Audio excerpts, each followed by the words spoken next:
নমস্কার বন্ধুরা, পঞ্চব্যঞ্জন হেসেলে সবাইকে স্বাগত। আজ একটা নতুন রেসিপি নিয়ে চলে এসেছি এবং ভীষণ ঝটপটে আর খুব কম উপকরণ দিয়ে হয়ে যায়। সেটা হলো বেসনের বড়ার ডালনা। তো তার জন্য এখানে বেসন নিয়ে নিয়েছি 1 বাটি। এটা তোমাদের পরিমাণ মতো নেবে, যে যেরকম করবে পরিমাণে সেই হিসেবে। আর এখানে আমি 3টে কাঁচা লঙ্কা কুচিয়ে রেখে দিয়েছিলাম একদম ছোট্ট ছোট্ট করে। তার ভিতরে দিয়ে দিচ্ছি একটু সামান্য হলুদ আর লবণ। হলুদটা দিলাম শুধু কালারের জন্য, আর তারপরে 1 চিমটে খাই সোডা বা বেকিং সোডা। এবার এই কটা শুকনো উপকরণকে মিক্সড করে নেব। মিক্সড করে নেওয়ার পরে এতে জল দিয়ে এটাকে একটা ঘন ব্যাটার তৈরি করে নেব।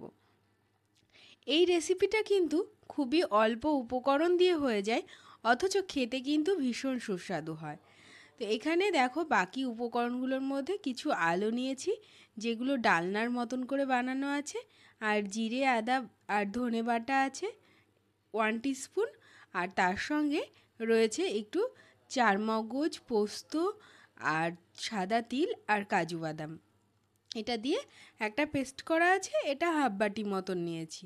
এদিকে দেখো আমার কিন্তু ব্যাটারটা একদম রেডি হয়ে গেছে। এটা কিন্তু ঠিক এরকম ঘন ব্যাটারি হবে, আর বেশ ভালো করে বারবার করে ফেটিয়ে নিতে হবে, যাতে ভিতরটা ভীষণ ফাঁপা ফাঁপা হয়। আর তারপরে এই গরম তেল মোটামুটি 2 থেকে 3 টেবিল চামচ মতন আমি ব্যাটারটার মধ্যে দিয়ে দিলাম। তাতে এক একটা বড়ার সঙ্গে আর একটা বড়া মিক্সড হবে না। দিয়ে ভালো করে আরেকবার ফেটিয়ে নিয়েছিলাম। এবার গরম তেলের মধ্যে এইভাবে বড়াগুলোকে ছেড়ে দিচ্ছি। দেখেই বুঝতে পারছো বড়াগুলো কতটা ফুলছে আর কতটা ফাঁপা ফাঁপা হচ্ছে। দেখো পুরো ছিদ্র ছিদ্র হয়ে যাচ্ছে কিন্তু বড়াগুলোকে। আর এইভাবে বড়াগুলো হলে না, ভিতরে ভীষণ সুন্দরভাবে রস এবং মশলাগুলো ভিতরে ঢুকে যায় এবং খেতেও ভীষণ টেস্টি হয়।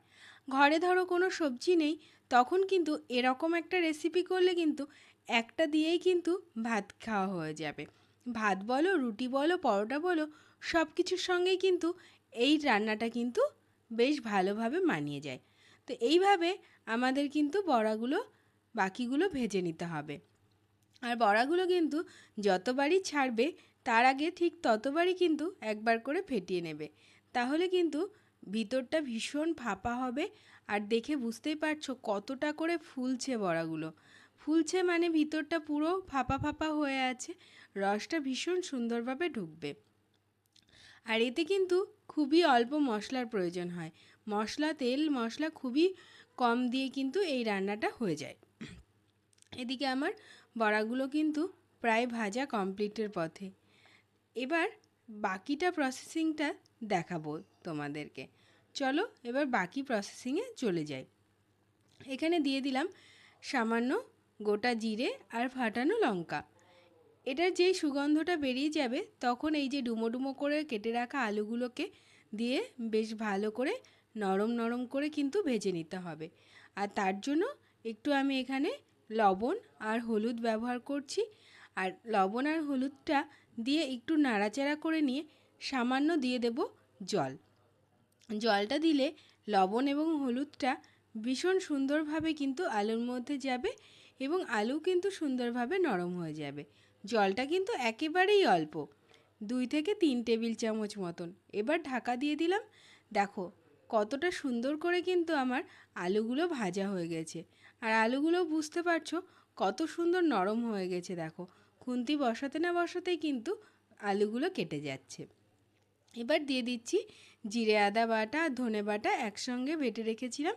এটা 1 টেবিল স্পুন মতনই রয়েছে। এবার এই আদার যে কাঁচা গন্ধ, সেই গন্ধটা চলে যাওয়া পর্যন্ত নাড়াচাড়া করে নেব। আর তার সঙ্গে আরও 2টো কাঁচা লঙ্কাকে আমি এখানে অ্যাড করে দিলাম। এবার দিয়ে দিচ্ছি বাকি মশলাটা, যেটার মধ্যে কাজু, পোস্ত, চারমগজ আর সাদা তিল এইগুলো দিয়ে মিক্সড করা আছে। এবার এটা দিয়ে একটু ভালো করে নাড়াচাড়া করে কষিয়ে নেব। আর বাটিতে অনেকটা কিন্তু মশলা থেকে গেছিলো, সেটা ধুয়ে একটু সামান্য জল দিয়ে দিচ্ছি। এবার মশলাটাকে বেশ ভালো করে কষানো হয়ে গেলেই যেই একটু তেল ছাড়া ছাড়া ভাব আসবে, তখন আমরা বাকি জলটা দেব তরকারির জন্য। তো দেখো এদিকে কিন্তু তেলটা ছেড়ে এসেছে। আমি এখানে যে বাটিতে বেসনটা গুলিয়েছিলাম সেই বাটিতেই কিন্তু জলটা নিয়েছি। তাতে ওই বেসনের মশলাটাও কিন্তু ঝোলের মধ্যে যাবে আর তাতে কিন্তু স্বাদটা বেশ ভালোই আসবে। এদিকে দেখো ঝোলটা ফুটতে শুরু করেছে, আর একটু ফুটে উঠলেই আমরা বড়াগুলো দিয়ে দেব। দেখো ঝোলটা কিন্তু বেশ ভালো করে ফুটে গেছে। এবার আমরা বড়াটাকে দিয়ে দিলাম। বড়াটা দেওয়ার পরে খুব বেশিক্ষণ ফোটানোর প্রয়োজন হবে না, 1 থেকে 2 মিনিট ফোটালেই কিন্তু আমাদের রান্না প্রায় কমপ্লিটের পথে।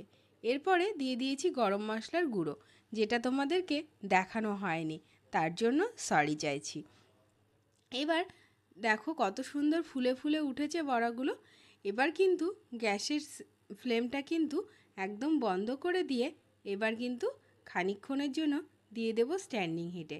আর স্ট্যান্ডিং হিটে দেওয়ার পরে দেখতে পাবে বড়াগুলো কতটা ঝোল টেনে নিয়েছে।